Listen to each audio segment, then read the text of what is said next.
Soyez les bienvenus ce dimanche matin, Tendance Confidence jusqu'à 9h, votre magazine qui reçoit aujourd'hui les confidences de Monseigneur Benoît de Sinetti, vicaire général du diocèse de Paris. Et nous allons bien sûr parler de Notre-Dame de Paris avec vous, également de votre passion pour l'écriture, puisque vous êtes auteur d'un livre qui a pour titre « Il faut que des voix s'élèvent », un livre publié en avril 2018 aux éditions Flammarion. J'imagine, comme beaucoup de Parisiens, vous prenez de temps en temps votre voiture, peut-être le train, pour aller peut-être respirer sur les côtes de Normandie. Bonjour.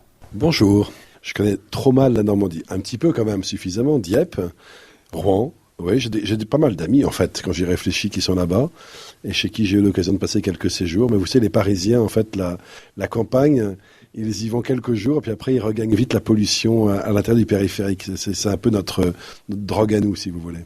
Vous avez été scout. Quel souvenir en gardez-vous de ce mouvement ?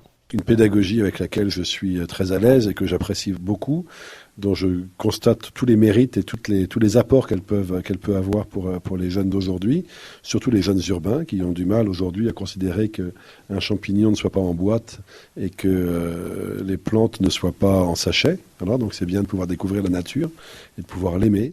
Alors, puisque vous parlez de pollution, par quelle pollution notre société française est-elle marquée ? Je pense que la première qui me vient à l'esprit, c'est peut-être la pollution qui est liée aux effets de l'argent, à tout ce que l'argent peut faire naître comme cupidité et comme avidité. La question de l'argent est tellement devenue centrale que nous en devenons collectivement et individuellement souvent un peu fous. Vous êtes vicaire général du diocèse de Paris. Pour les auditeurs qui ne connaissent pas trop la hiérarchie ecclésiale, en quoi consiste votre beau ministère, j'imagine, de rencontres ? Suite vicaire général, il consiste à être, j'allais dire, le collaborateur le plus proche de l'évêque. Dans chaque diocèse, il y a un évêque, ça tout le monde le sait, oui. Et chaque évêque a auprès de lui un ou plusieurs vicaires généraux. À l'origine, si on remonte dans l'histoire de l'Église un peu ancienne, on s'aperçoit que c'était d'abord dû au fait que l'évêque parfois était très absent de son diocèse, parce qu'il n'y goûtait que peu de plaisir et qu'il préférait monter à Paris ou dans d'autres métropoles et qu'il fallait bien que quelqu'un fasse son travail. Aujourd'hui, ça n'est plus le cas. Les évêques font leur travail chez eux, mais ils ont besoin quand même pour les y aider de vicaires généraux. C'est ce que j'essaye de faire à Paris avec 4 autres confrères qui sont comme moi vicaires généraux à Paris. Et avant d'en arriver à ce poste de vicaire général, quelles sont les différentes étapes de votre vie ? La première, évidemment, la naissance. Je peux vous dire que je suis né en 1968, qui est une année marquante à plus d'un titre. J'ai donc 51 ans, j'ai grandi dans une famille parisienne, j'ai un frère plus jeune que moi. Je suis rentré au séminaire à l'âge de 20 ans, en 1988, à Paris, au séminaire de Paris, où j'ai été ordonné en 1997. Ça a pris un peu de temps, non pas que j'étais particulièrement mauvais, mais parce qu'il y avait à l'époque un service militaire, c'était l'autre siècle, l'autre millénaire, et j'ai doublé ce service militaire par une expérience d'1 an dans une association humanitaire en Bosnie, pendant la guerre de Bosnie. Voilà, et depuis mon ordination à Paris, donc en juin 97, j'ai eu l'occasion d'être d'abord jeune prêtre dans une paroisse du nord de Paris, porte de Clignancourt, puis secrétaire particulier de Monseigneur Lustiger, l'archevêque de Paris à l'époque. Puis, pendant 11 ans, à Saint-Germain-des-Prés, une paroisse du centre de Paris, où je me suis occupé de la paroisse, et des étudiants et des jeunes de Paris. Et depuis 2016, donc vicaire général. On va en parler qu'un tout petit peu en préambule à cette émission. Notre-Dame est à côté du lieu où je vous ai interviewé, donc rue Saint-Ursin. Comment va-t-elle, Notre-Dame de Paris, cette église, cette cathédrale ? L'église est encore debout, et c'est ça qui est un signe d'espérance formidable. Après, il y a beaucoup de travail, encore de consolidation, de sécurisation, de vigilance, parce que le bâtiment reste très fragile, avec ces vents et ces tempêtes qui viennent de chez vous d'ailleurs, jusque chez nous, et peut-être même le froid. Et entre le temps qui fait et le temps qui passe, quelques mots sur ces différents corps de métier qui mettent en œuvre leurs compétences pour sécuriser l'édifice qui est Notre-Dame de Paris, et puis sa restauration. Vous savez, ce sont les compagnons qui font un travail extraordinaire depuis 6 mois. Ils ont sauvé, après les pompiers, c'est les compagnons du devoir qui ont sauvé la cathédrale, ça c'est clair. Maintenant, il faut qu'ils puissent continuer à travailler et que l'ambiance dans laquelle ils travaillent s'améliore. On voit bien qu'aujourd'hui c'est compliqué, c'est tendu, l'administration est parfois très, très présente. En tout cas, ils ont besoin qu'on les soutienne, voilà, par les prières et par toutes sortes d'encouragements amicaux qu'on peut leur adresser.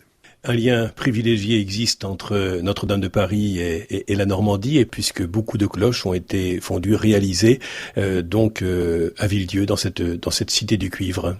Je ne sais pas si le bourdon a été fondu là, En tout cas, nous avons eu la possibilité d'entendre le bourdon sonner. C'était la première fois qu'une cloche de Notre-Dame sonnait depuis l'incendie lors des obsèques du président Chirac. Ces cloches qui ont été changées il n'y a pas très longtemps, il y a quelques années, pour les 850 ans de la cathédrale. Une introduction, un préambule au sujet de votre livre aussi, qui a permis cette rencontre. Il faut que des voix s'élèvent, publié en avril 2018 aux éditions Flammarion. La France, terre d'asile ? Oui, alors c'est toute la question qu'on appelle aujourd'hui la question des migrants. Voilà, ce terme de migrant, il recoupe des réalités très différentes parce que entre le jeune érythréen qui arrive sur les côtes italiennes en ayant traversé la mer dans une barque de fortune et l'étudiant américain qui vient suivre des cours à la Sorbonne, ce sont tous les deux des migrants, mais évidemment de manière très différente. Entre l'étudiant, le jeune français qui va faire un stage à Hong Kong et le jeune afghan qui arrive des hauts plateaux pour gagner sa vie à Londres, on est dans une situation très différente et ce sont bien des migrants. Donc ce terme est tellement large qu'en fait on l'utilise toujours de manière un peu impropre. Mais c'est vrai qu'aujourd'hui les mouvements migratoires, qui sont d'ailleurs principalement sur le continent africain ou sur le continent latino-américain, voire le continent asiatique, et assez peu proportionnellement en Europe, les mouvements migratoires sont de plus en plus impressionnants. Voilà. Et alors, sans doute par la médiatisation dont ils sont l'objet et par les foules concernées, deviennent de plus en plus angoissantes pour les opinions publiques occidentales notamment, nord-américaines et européennes. On voit bien ça aujourd'hui. Et Monseigneur Benoît de Sinetti, que dit l'Église par rapport à ces flux migratoires ?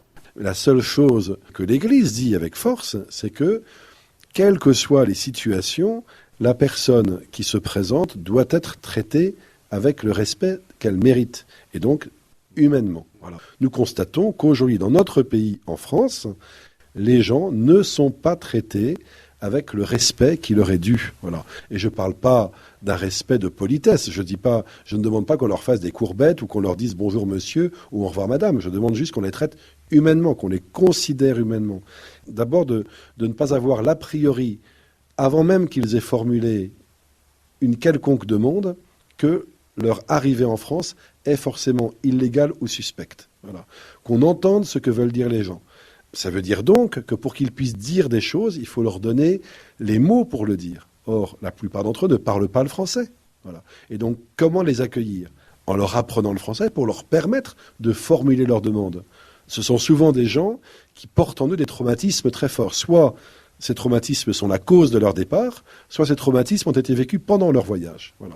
Viol, réduction en esclavage, mort de proches par la noyade en Méditerranée, transport avec des passeurs pour ceux qui viennent d'Afghanistan ou d'ailleurs, des conditions extrêmement violentes. Et puis c'est des arrachements familiaux, culturels. Ils arrivent dans nos villes, ils sont totalement perdus. Donc ils ont besoin aussi d'avoir une présence, un soutien humain, psychologique qui les aide à pouvoir se reconstruire. Il s'agit juste de voir avec eux comment faire en sorte qu'ils puissent repartir dans leur pays de manière digne, de manière constructive. Ça ouvre une réflexion gigantesque, mais à laquelle nous ne pouvons nous soustraire. Monseigneur Benoît de Sinetti, vous êtes donc l'invité de Tendance Confidence pour ce début d'année 2020. Nous vous retrouvons pour la suite de ce magazine dans quelques instants. Tendance Ouest. Tendance Ouest. Les suites de votre magazine Tendance Confidence, dimanche matin, où j'accueille Monseigneur Benoît de Sinetti, vicaire général du diocèse de Paris. Vous êtes l'auteur de nombreux ouvrages. Nous allons continuer de parler de certains d'entre eux au cours de cette émission. Vous avez aussi présidé l'inhumation d'un chanteur bien connu qui s'appelle Johnny Hallyday. Comment avez-vous trouvé l'équilibre entre le feu de l'Esprit Saint, en tant que chrétien, et le feu des projecteurs ? Mais en préférant de loin le feu de l'Esprit Saint et en me méfiant de beaucoup du feu des projecteurs. C'est-à-dire que j'ai eu la chance, entre autres, d'avoir pendant 2 ans un ministère auprès du cardinal Lustiger et donc de découvrir ce qu'était être sous le feu des projecteurs à travers lui, de l'accompagner dans ses déplacements, de rencontrer des chefs d'État, le pape, un certain nombre de personnalités que je n'aurais aucune raison de rencontrer par moi-même, et donc de me rendre compte à la fois du jeu de vanité qu'il y a dans tout cela, de voir à quel point le cardinal lui-même n'en était pas dupe, mais cherchait à y être présent simplement comme témoin du Christ. Et ça m'a beaucoup aidé à trouver un équilibre dans ces histoires-là. Ceci dit, j'ai célébré les obsèques de Johnny Hallyday sans que pour autant ils ne me prennent le goût de célébrer les obsèques de toutes les stars qui décèdent ou qui décéderont dans le futur. C'était vraiment un événement dans ma vie. Il s'est trouvé que c'était cet événement-là. Voilà, j'étais là à ce moment-là, c'est tout. Et donc la maison d'édition Flammarion a saisi l'occasion pour parler de votre livre. Alors ça a beaucoup réjoui l'attaché de presse de Flammarion, effectivement, parce que 4 mois après les obsèques, mon livre sortait, et qu'effectivement, elle avait sans doute un petit peu peur qu'un livre écrit par un prêtre ait du mal à pouvoir être relayé dans des médias non confessionnels, et qu'elle n'a eu aucun problème à me faire inviter un peu partout dans toutes les grandes radios, télévisions ou presse écrite, parce qu'elle n'avait qu'à dire que c'était le prêtre qui avait enterré Johnny pour que tout de suite ça intéresse vos confrères qui m'invitent comme ça à parler à leur micro. Et je mettais les choses d'emblée dans la clarté en disant que j'étais prêt à répondre à une question sur les obsèques de Johnny Hallyday. En gros, toujours la même. Qu'est-ce que vous avez ressenti? C'était pas très compliqué de trouver une réponse à chaque fois, mais à condition qu'après on parle des migrants. Et c'est vrai qu'il y a un clin d'œil de la Providence pour moi qui fait que cet événement pour lequel je n'étais pas particulièrement préparé et que je n'attendais pas, on n'attend pas la mort d'un homme évidemment, m'a permis d'être mis sous les projecteurs, comme vous le disiez, non pas pour ma gloire personnelle, mais pour parler d'une situation qui me vaut, je vous le dis, bien plus de coups que de louanges.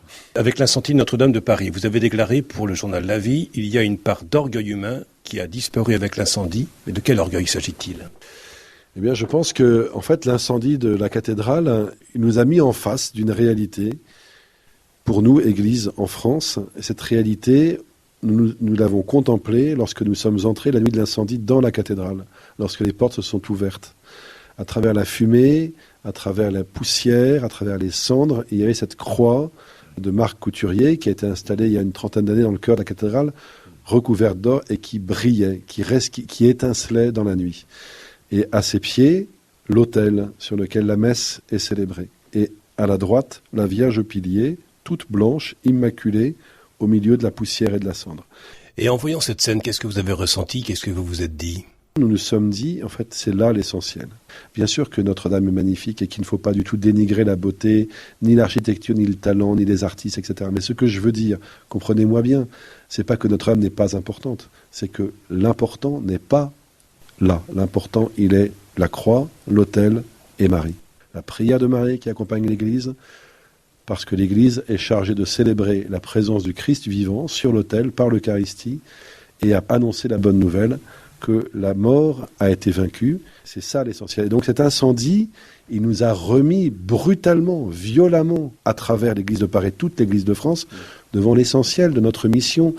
Nous n'avons pas à rechercher les honneurs. Nous n'avons pas à rechercher la gloire. Nous n'avons pas à rechercher les richesses. Nous avons à rechercher, à annoncer l'Évangile. Malheur à moi si je n'annonce pas l'Évangile. Et l'Évangile doit s'annoncer à temps et à contre-temps. Nous n'avons pas à chercher à être flattés, nous n'avons pas à chercher à être reconnus. Nous avons à chercher à être des disciples de Jésus. L'Évangile comme une école de l'exigence. Comment tenir en même temps, Monseigneur Benoît de Sinetti, cet argent dont nous avons beaucoup parlé à l'occasion de la reconstruction de Notre-Dame de Paris, et en même temps ces migrants, et en même temps ces personnes que vous côtoyez à Paris et ailleurs, qui manquent de dignité, mais qui manquent parfois aussi du nécessaire quotidien.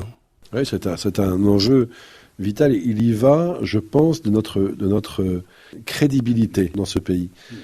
Si nous ne sommes perçus que comme une institution qui cherche à rassembler des millions pour reconstruire son château, à ce moment-là, nous sommes déjà morts. Et ça n'est évidemment pas ce que nous sommes et ce que nous faisons. Cet argent qui est arrivé pour pouvoir reconstruire Notre-Dame, il permettra à cette église de redevenir, à ce bâtiment de redevenir le lieu où se célèbrent les grandes heures de notre pays, ses tragédies et ses espoirs. Le lieu où un peuple peut venir prier, célébrer, recevoir la présence du Christ vivant.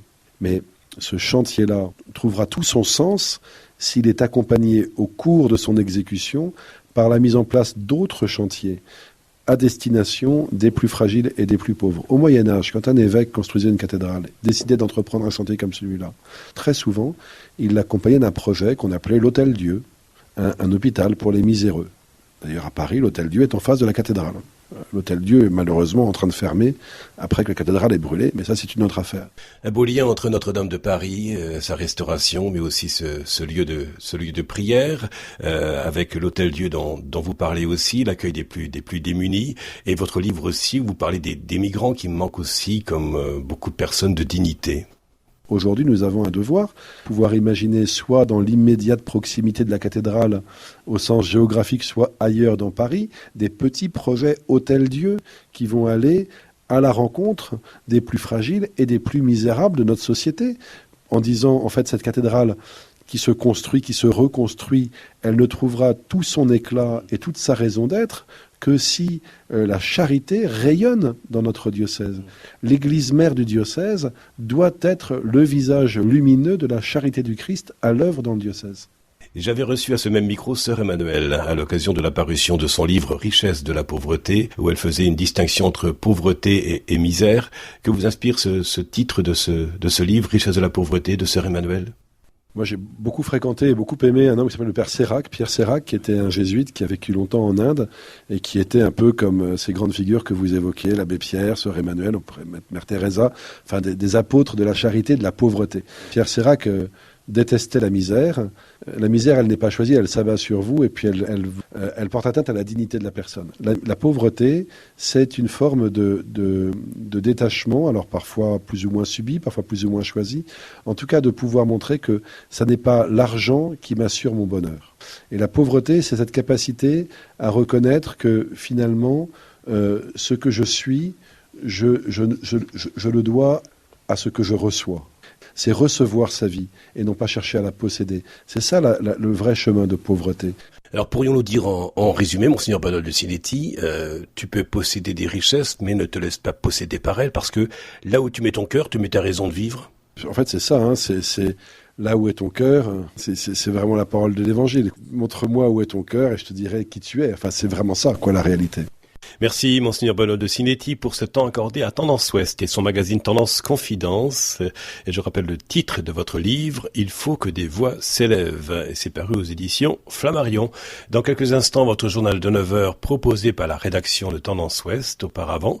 C'est votre billet spirituel. Et ce dimanche, il vous est donné par l'abbé Henri Vanier du diocèse de Coutances et Avranches. Quant à moi, je vous retrouve dimanche prochain avec d'autres invités. Passez une belle semaine. Podcast by Tendance Ouest.